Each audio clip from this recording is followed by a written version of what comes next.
kind of conversations that we're having. And that's my point. Because when people start having conversations like this, not battles, conversations, talking, give me your point. I want your point of view. Give me your point of view. I'll give you my point of view. Let's converse. Let's become stronger from that. That's lost. But social media, we've been told for years, you could be anything you want. Shoot for the stars. You're special. You can do whatever you put your mind to. And it's like, sure, but you have to work for it.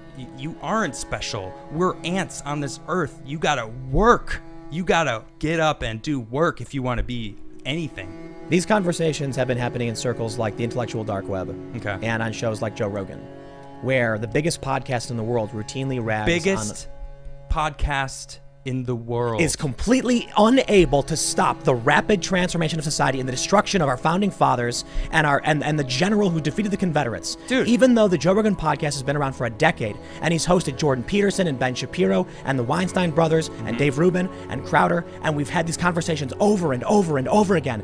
Every single American who is not in that 8% fringe gets on their knees and says, please leave me alone whenever someone comes to them and threatens their job. They will not stand up for themselves. That's what I've been saying about what they need to do. People need to do something, and the first step is telling your boss, shut up or I quit.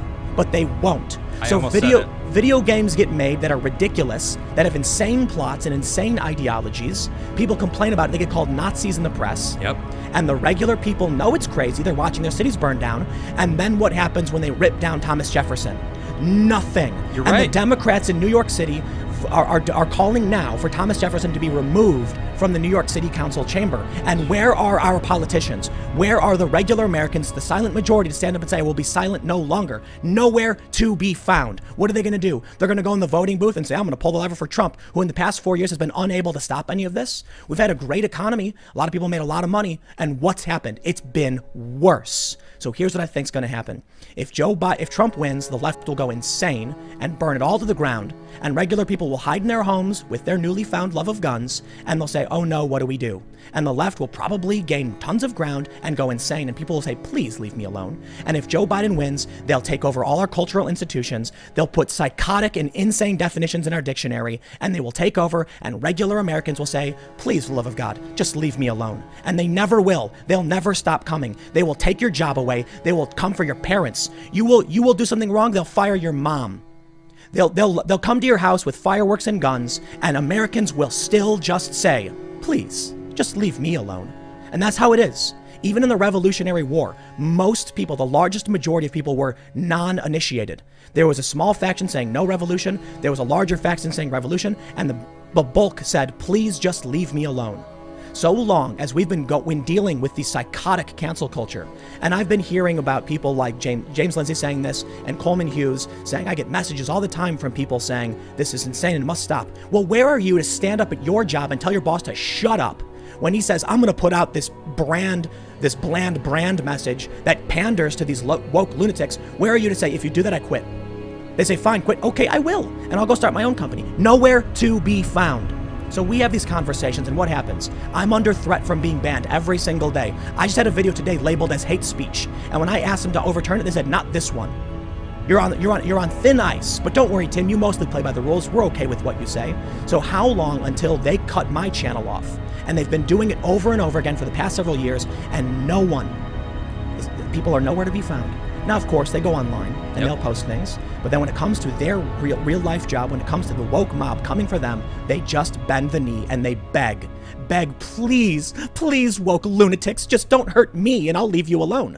I'll let you have whatever you want, because I don't care about the future for my children. I don't care about where this country goes. I don't care about all the statues they've just destroyed. And then what happens? The Republicans, nowhere to be found. You're absolutely right. I have no confidence in any of these people to do anything. I can sit here all day and guess what? Smack talk me all day and night. Say, Tim Pool, all you do is complain about things. You're completely right. But at least I quit my job when I worked for Disney and they said, lie to the public. I said, fuck you. And I told them, cut my contract off. And they said, no. Welcome to the golden handcuffs, Tim. You got one more year under lock and key. And then I said, okay, well, I'm not going to do what you want. And then finally it came to August and I said, bye-bye, I'm going to go do my own thing. And guess what? It worked. So where the fuck is everybody else? Nowhere to fucking be found. Congratulations, we're demonetized. I don't give a shit at this point. You know no what? one is doing anything. And for years, I've routinely said, you need to stand up for yourself and tell these people to back off. And you won't do it. Maybe you guys will, but most people won't. So there's people online complaining all day and night. Yep. Okay, walk away. Stop. They won't do it. So why should I have any confidence after a decade of this? I'm willing to walk away and go live in the woods when all this just falls apart. I walked away from working with a Disney company that was offering to pay me fat cash if I just played ball. Yep. And I said, no, I won't do it. And you know what they did at that company? They called me a white supremacist. The white people at this company who are getting fat cash from Disney called me, the mixed race guy, the white supremacist. Yep. And I didn't care. I said, dude, you know what, man, my worst case scenario is I go and skate and mind my own business. Why do you think so many people want you to get into office? Because it's people like you who see the issue. And even me, like you and I, we've had enough of these conversations to be sick of these kind of people. I agree with everything you said. You're absolutely right. They should be standing up. And if you have an issue with what's going on in our government, get into government. Take over the system. Let's change the system. You know, it's like